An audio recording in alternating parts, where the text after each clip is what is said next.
Anti-fashion, c'est un mouvement qui veut aller en avant.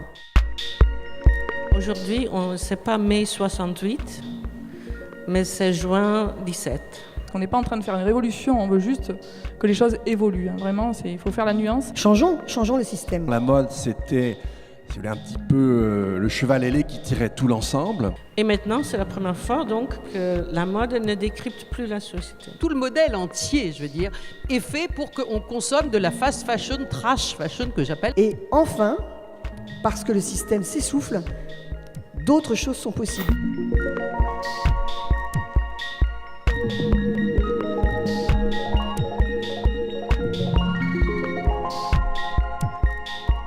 Il n'y a plus de valeur.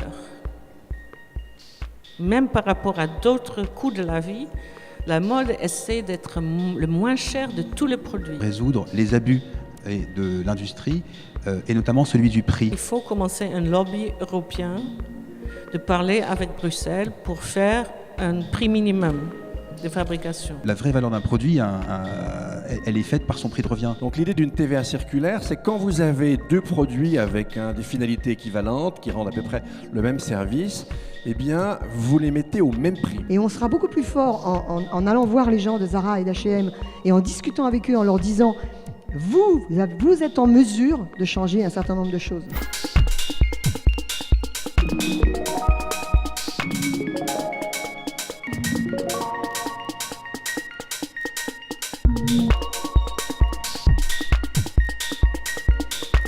I didn't start this to sell clothes. I did not start an e-commerce shop. I really wanted to change the world.